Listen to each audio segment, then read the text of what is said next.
अंतरिक्ष में उत्तर की दिशा में एक तारा है जिसका नाम ध्रुव है। इस तारे का नाम उसी ध्रुव पर रखा गया है जो भगवान विष्णु का परम भक्त था। आओ जानते हैं ध्रुव की कथा। स्वयंभू मनु की पत्नी का नाम शत्रुपा था। इन्हें प्रियव्रत, उत्तानपाद आदि 7 पुत्र और देवहूति, आकुति तथा प्रसूति नामक 3 कन्याएं हुई थीं। शत्रुपा के पुत्र उत्तानपाद की सुनीति और सुरुचि नामक 2 पत्नियां थीं। राजा उत्तानपाद के सुनीति से ध्रुव तथा सुरुचि से उत्तम नामक पुत्र उत्पन्न हुए। उत्तानपाद की सुनीति पहली पत्नी थी जिसका पुत्र ध्रुव था। सुनीति बड़ी रानी थी लेकिन राजा सुनीति के बजाय सुरुचि और उसके पुत्र को ज्यादा प्रेम करता था। एक बार राजा अपने पुत्र ध्रुव को गोद में लेकर बैठे थे, तभी वहां सुरुचि आ गई। अपनी सौत के पुत्र ध्रुव को गोद में बैठा देखकर उसके मन में जलन होने लगी। तब उसने ध्रुव को गोद में से उतारकर अपने पुत्र को गोद में बैठाते हुए क्रोध में कहा, राजा की गोद में वही बालक बैठ सकता है जो मेरे गर्भ से जन्मा हो। वही राजसिंहासन का भी अधिकारी होगा। तू मेरे गर्भ से नहीं जन्मा है। यदि तेरी इच्छा राजसिंहासन प्राप्त करने की है तो भगवान नारायण का भजन कर। उनकी कृपा से जब तू मेरे गर्भ से उत्पन्न होगा तभी सिंहासन प्राप्त कर पाएगा। यद्यपि अबोध बालक ध्रुव पूरी बात तो समझ नहीं सके, लेकिन उन्हें यह मालूम हो गया कि उसका अपमान हुआ है और वह भगवान को प्राप्त करके ही अपमान से मुक्त हो सकते हैं। इस बात को समझकर उन्होंने अमोघ भगवत कृपा का अनुभव करने का निश्चय किया। अक्सर परेशानियां ही हमें भगवान की कृपा प्राप्त करने में मदद करती हैं। छोटे से ध्रुव रोते रोते अपनी माता सुनीति के पास पहुँचे। सुनीति ने उसकी पूरी बात सुनी और कहा, बेटा, सचमुच मैं अभागिनी हूँ, परंतु तुम्हें बैठना ही है तो भगवान श्री हरि की गोद के अधिकारी बनो और उन्हें प्राप्त करने के लिए तपस्या करो। तुम्हारी छोटी माँ सुरुचि ने सही ही कहा है, सच्ची प्राप्ति तो भगवान को पाना ही है। तुम्हारी इच्छा केवल भगवान से पूरी हो सकती है। भगवान विष्णु की भक्ति से सब कुछ संभव है। कुछ भी ऐसी चीज नहीं है जो भगवान नहीं दे सकते। भगवान सब कुछ दे सकते हैं। ये बात ध्रुव के मन में घर कर गई। उसने निर्मल हृदय के साथ यह विश्वास कर लिया कि भगवान विष्णु सब कुछ संभव कर सकते हैं।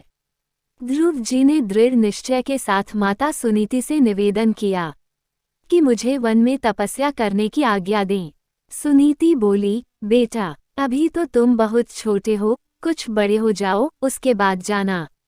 माता ने ध्रुव को कई बार समझाया, लेकिन ध्रुव जी के दृढ़ निश्चय को माँ सुनीति कुछ भी बदल नहीं सकी और आखिरकार माता ने भगवान की कृपा पर पूरा भरोसा रखते हुए बच्चे को वन में जाने की आज्ञा दी।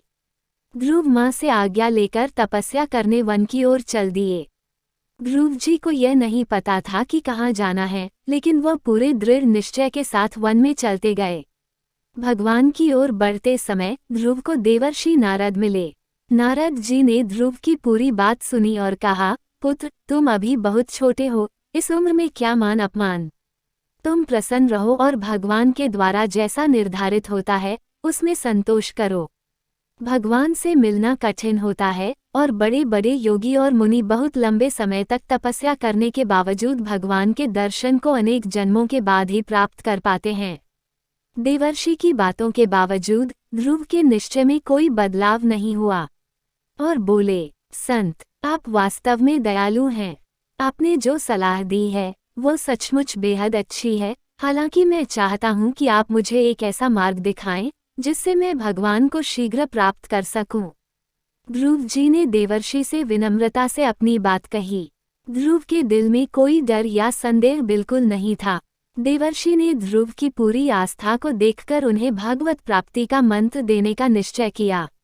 ध्रुव जी पर संत कृपा हुई। देवर्षि ने उन्हें आशीर्वाद दिया और कहा, पुत्र, तेरा कल्याण होगा। अब तुम श्री यमुना जी के तट पर जाओ। वहां पर निरंतर ओम नमो भगवते वासुदेवाय इस 12 मंत्र का जाप करो। दिन में 3 बार यमुना में स्नान करके स्थिर आसन पर बैठ जाना, प्राणायाम करना, अपने मन को शांति और एकाग्रता में रखकर भगवान विष्णु का ध्यान करना।